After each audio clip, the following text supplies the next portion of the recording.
Hi, it's KCCK's Culture Crawl. I'm Dennis Green, and my guests today are a part of this year's Thaler Holocaust Remembrance Speaker Series. Amy Belice, who's a part of the committee that puts this event on every year. Amy, welcome. Hello. And Dr. Alex Kor, who is going to be the centerpiece of the program this year, telling the story of his mother and father and their experiences during the Holocaust on Zoom with us from Indiana, right? That's correct. Yes, Dennis, I'm in central Indiana. Thanks. Great to have you both on. Thanks so much. Amy, we'll talk specifically about some of the events that are going to be going on with the Thaler series and a little bit about its background, too, because we want to talk about that for sure, even though it's a tale that we tell every year here on the Culture Crawl when we talk about this. But, Alex, I want to start with you and hear a little bit about your mom and your dad, particularly your mom. Who had, I mean, every experience during the Holocaust of, people who suffered under the concentration camps was terrible. But your mom's and your aunt's experience was, a degree maybe even worse because they were twins, and that attracted the attention of one of the worst butchers of the entire Holocaust, Dr. Mengele. That's correct. As you said, every Holocaust survivor story is unique. And I think that it's always important that I point out that my parents' story is not any more special than anybody else's. And so, yes, I'm the son of two Holocaust survivors, Eva Moses Kor, who was a Mengele twin, and Mickey Kor, my father. And both my parents had rather unique and different experiences. But yes, my mom and my aunt were Mengele twins. And, in an ironic way, Dennis, most children at the age of 9, 10, or 11, upon arriving at Auschwitz, where my mom family was taken in May of 44, my mom would have been killed immediately at the age of 10 if she were not a twin. So yes, it is absolutely true that my mom was used in medical experiments. There were 3,000 twins, 1,500 sets of two boys and girls that were used in experiments in late 43 through early 45. But my mom would not have survived if she were not part of these medical experiments. And so it is ironic that because of these experiments, which were so heinous and horrific, my mom wouldn't have been there. My dad, on the other hand, was in camp for actually 4 years. And here in Indiana, most people still don't know, a lot of them don't know that when I speak about my parents, they're not aware usually at the start of my talk that my dad was also a survivor. And so during the 3 to 4 days that I'll be in Iowa, I look forward to telling these stories. And I think, to kind of encapsulate the focus and the theme, whether it's to young students or adults, I think it's important that I talk about hope and healing, perseverance. None of us hopefully ever have to deal with something as terrible as the Holocaust. But as a friend of mine from the East Coast, she has an organization, Stacy Gallen. Her motto is "Remember the past, protect the future." And I think that that's even more important nowadays, and that's kind of one of the themes of my talk. Well, let's talk about your dad for a minute, too, because his story is very compelling because he ended up, I'm guessing, becoming really good friends with the officer who helped liberate him in the camp, and that was why your family ended up in Terre Haute. Correct. My father was from Riga, Latvia, one of four boys, very religious family, and they were taken from their home in the fall of 1941. My dad had already lost a brother and his father. And then over the next 3.5 years or so, my dad and his two brothers, his mother was killed in a horrific massacre where 25,000 other Jews were killed in 1941 in Riga, Latvia, one of the old Baltic states of the Soviet Union. But over the next 4 years or so, my father and primarily brother Leo survived together. Shlomo, another brother, actually escaped and ended up in the future Jewish homeland of Israel. And so my father was liberated on April the 15th, 1945. As he was hiding in the ruins of a building, he hears a weird language.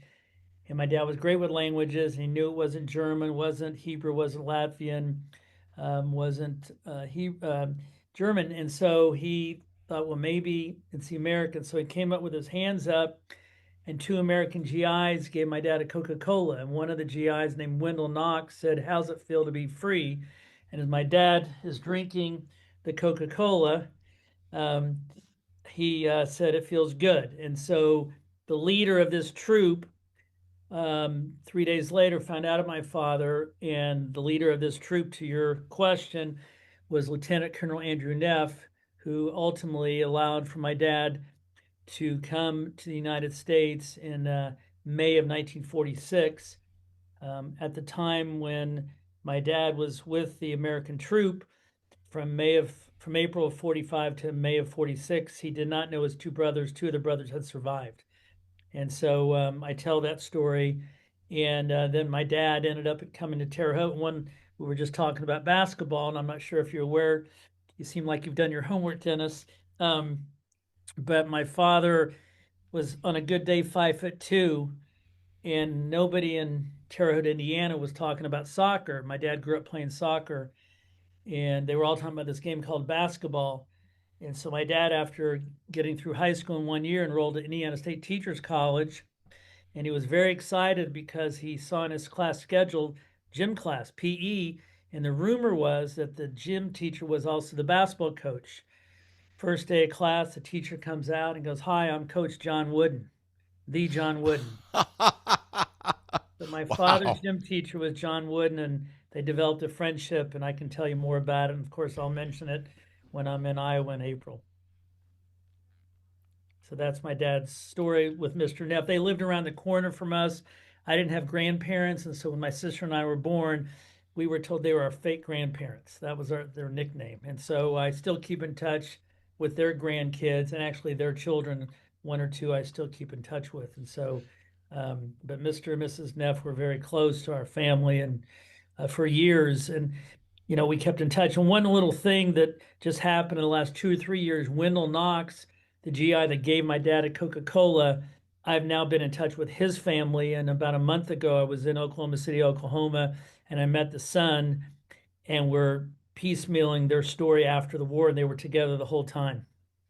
Um, Many children of Holocaust survivors have told me over the years during these interviews that they went a long time before their parents wanted to talk to them about it. And sometimes it wasn't until almost the end of their lives that they felt like they wanted to share it. But your family, your folks were always pretty open about this when you were growing up.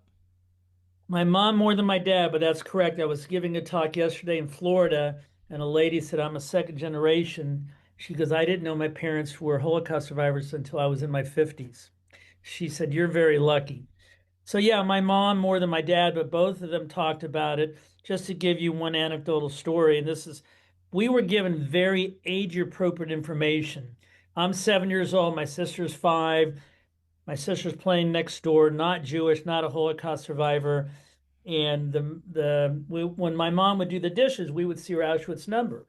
So after the meal next door, my sister is next door to Mrs. Baker. "Mrs. Baker, where's your number?" Very innocent 5-year-old question to a Gentile lady. Mrs. Baker's still a family friend. And she said, "Rena, you should go ask your mom this question." So my sister ran next door and back to her house and said, "Mommy, Mommy, we just had dinner at Jill's, and I don't understand. I thought all mommies had numbers." And my mom, I think most mothers to a 5-year-old would say, "You're too young, I'll tell you later." Well, my mom didn't hesitate. She said, "Rena, remember your father and I told you and your brother that bad people did bad things to us. And one of those bad things was they put a number on my arm." Oh, and Mrs. Baker, she didn't have those bad things. That's how we learned very, very gradually as things came up. Rarely, if ever, I can't ever recall ever being told, "Well, I'll tell you that later." We were always given a response. And I think that's very important. Years later, when I was in my 30s, I moved to Colorado and I was at a meeting of second generation. And each one of those, to your point, did not know their parents were survivors until they were in their 30s or 40s. And each person told their story, and each person said, and this is when I contemplated suicide. And when it came to my story, I said, well, I've always thought of this as like an extra badge of perseverance for me because I knew about this at a young age. And this was when I was 33 and I was 6, 7 years out of having cancer. And I always have truly believed that being a son of two Holocaust survivors made it much easier for me to survive cancer. And I told the group that, for me, this is a positive, not a negative. And I've always thought that. So. Your mom's, in particular, your mom's story is also one of forgiveness because she had an encounter with one of the doctors that were involved. I'm just going to use that as a tease. We're going to leave some of this for when people come to hear you speak when you're in Cedar Rapids, but that's another very, very compelling part of this story. Amy, let's talk about where the different events are going to be and when as a part of Dr. Kor coming to Cedar Rapids. Sure. Dr. Kor is going to be speaking at 3 colleges and 3 local high schools when he's here. The high school sessions are not open to the public. The college sessions are open to the public. He's going to be at Kirkwood Community College on April 13th at 1 p.m. in Ballantine Auditorium. He's going to be speaking at Coe College on April 13th, which is Monday, at 7 p.m. And then on Tuesday, he's going to be at Cornell College at 6:30 p.m. in Mount Vernon. And Amy, I said at the top that I wanted to talk just a little bit about the Thalers and their desire to make sure that the story of the Holocaust was not forgotten, that we continued to study it and learn from it. So talk just a little bit about the Thalers and about the Holocaust series that's been going on. Sure. David and Joan Thaler endowed the Thaler Holocaust Education Trust in 1995 so that we could continue to teach about the Holocaust to primarily Lynn County high school, college students, and to the general public. At the time, they noticed that people did not seem to know as much about the Holocaust as you might expect them to know. So they wanted to assist with that and bring in speakers to teach us about the Holocaust, teach us about their experience. So in the past, the organization has brought in a number of different survivors. And as time has gone on, the survivors or the remaining survivors are quite aged. So we are looking to bring in speakers like Alex who can share his experience with us. Just in the years that I've been conducting these interviews prior to the speeches, I've gone from interviewing Holocaust survivors to now primarily children of Holocaust survivors. So, Alex, thank you so much for making this just a part of what you do to do your part to keep this story alive and out there so that it's not forgotten. And thanks to Amy and thanks to the Thalers and thanks to the entire team that you have there in Iowa, because I think it is so important for young people especially to know these stories, because as I tell most people, when the words like hate and I want to hurt you, when these words turn into terrible actions, and then the consequences of those actions still are with us 81 years later, I think it's so important that people understand, right from wrong and how they in their own life can deal with bad things. And one of the things I talk about is that, high schoolers especially, they have so much pressure to succeed, and then they have peer pressure. And, my mom would always tell them that it's even if you come from a nice family and you have all the material goods, it's tough growing up.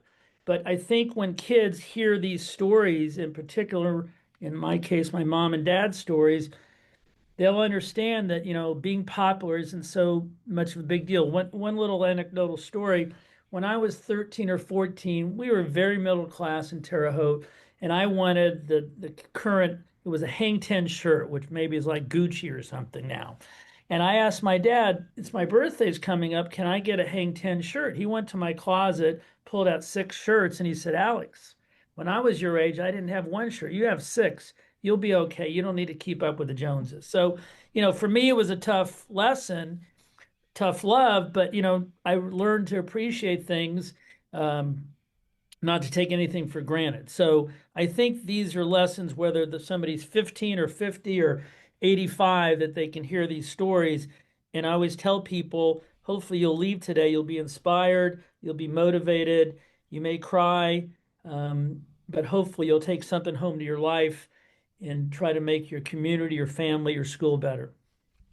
Dr. Alex Kor will be appearing in Cedar Rapids. The public speeches and events will be April 13th and April 14th at Kirkwood, at Coe College, and at Cornell College. All of this is on the Thaler series website, Amy. And what is that website? HolocaustEducate.org. Well, I thank you both for joining me remotely today. Alex, looking forward to having you when you come visit Iowa in a couple of weeks, and very much looking forward to hearing more of your story. And Amy, thank you as well. You're welcome. Thank you very much, Dennis, and thanks, Amy, and I look forward to seeing everybody. You can hear the Culture Crawl live on the radio most weekdays at 10:30, on demand at kcck.org/culture, or subscribe using your favorite podcast player. Watch our videos on the KCCK Facebook and YouTube channels. Our producer is Lydia Kilgore. The Culture Crawl theme is composed by Vivian Shanley. I'm Dennis Green, and I'll talk to you later.